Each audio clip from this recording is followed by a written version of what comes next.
സങ്കീർത്തനങ്ങൾ അധ്യായം 103. എൻ മനമേ യഹോവയെ വാഴ്ത്തുക, എൻ്റെ സർവാന്തരംഗവുമേ അവൻ്റെ വിശുദ്ധനാമത്തെ വാഴ്ത്തുക. എൻ മനമേ യഹോവയെ വാഴ്ത്തുക, അവൻ്റെ ഉപകാരങ്ങൾ ഒന്നും മറക്കരുത്. അവൻ നിന്റെ അകൃത്യം ഒക്കെയും മോചിക്കുന്നു, നിന്റെ സകല രോഗങ്ങളെയും സൗഖ്യമാക്കുന്നു. അവൻ നിന്റെ ജീവനെ നാശത്തിൽ നിന്ന് വീണ്ടെടുക്കുന്നു. അവൻ ദയയും കരുണയും നിന്നെ അണിയിക്കുന്നു. നിന്റെ യൗവനം കഴുകനെ പോലെ പുതുക്കി വരത്തക്കവണ്ണം അവൻ നിന്റെ വായ്ക്ക് നന്മ കൊണ്ട് തൃപ്തി വരുത്തുന്നു. യഹോവ സകല പീഡിതന്മാർക്കും വേണ്ടി നീതിയും ന്യായവും നടത്തുന്നു. അവൻ തൻ്റെ വഴികളെ മോശയെയും തൻ്റെ പ്രവൃത്തികളെ ഇസ്രായേൽ മക്കളെയും അറിയിച്ചു. യഹോവ കരുണയും കൃപയും നിറഞ്ഞവനാകുന്നു, ദീർഘക്ഷമയും മഹാദയയും ഉള്ളവൻ തന്നെ.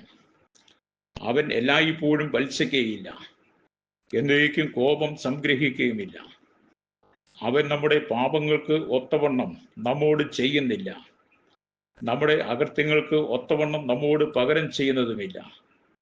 ആകാശം ഭൂമിക്ക് മീതെ ഉയർന്നിരിക്കുന്നത് പോലെ അവൻ്റെ ദയ അവൻ്റെ ഭക്തന്മാരോട് വലുതായിരിക്കുന്നു.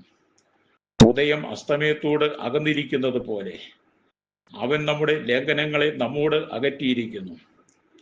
അപ്പന് മക്കളോട് കരുണ തോന്നുന്നത് പോലെ യഹോവയ്ക്ക് തൻ്റെ ഭക്തന്മാരോട് കരുണ തോന്നുന്നു. അവൻ നമ്മുടെ പ്രകൃതി അറിയുന്നുവല്ലോ, നാം പൊടി എന്ന് അവൻ ഓർക്കുന്നു. മനുഷ്യന്റെ ആയുസ് പുല്ലുപോലെയാകുന്നു, വയലിലെ പൂ പോലെ അവൻ പൂക്കുന്നു. കാറ്റ് അതിന്മേൽ അടിക്കുമ്പോൾ അത് ഇല്ലാതെ പോകുന്നു, അതിൻ്റെ സ്ഥലം പിന്നെ അതിനെ അറിയുകയുമില്ല. യഹോവയുടെ ദയോ എന്നും എന്നേക്കും അവൻ്റെ ഭക്തന്മാർക്കും അവൻ്റെ നീതി മക്കളുടെ മക്കൾക്കും ഉണ്ടാകും. അവൻ്റെ നിയമത്തെ പ്രമാണിക്കുന്നവർക്കും അവൻ്റെ കൽപ്പനകളെ ഓർത്ത് ആചരിക്കുന്നവർക്കും തന്നെ. യഹോവ തൻ്റെ സിംഹാസനത്തെ സ്വർഗത്തിൽ സ്ഥാപിച്ചിരിക്കുന്നു, അവൻ്റെ രാജത്വം സകലത്തെയും ഭരിക്കുന്നു. അവൻ്റെ വചനത്തിൻ്റെ ശബ്ദം കേട്ട് അവൻ്റെ ആജ്ഞ അനുസരിക്കുന്ന വീരന്മാരായി അവൻ്റെ ദൂതന്മാരായുള്ളവരെ യഹോവയെ വാഴ്ത്തുവിൻ. അവൻ്റെ ഇഷ്ടം ചെയ്യുന്ന ശുശ്രൂഷക്കാരായി അവൻ്റെ സകല സൈന്യങ്ങളുമായുള്ളവരെ യഹോവയെ വാഴ്ത്തുവിൻ.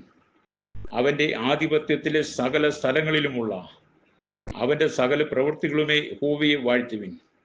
എൻ മനമേ യഹോവയെ വാഴ്ത്തുക.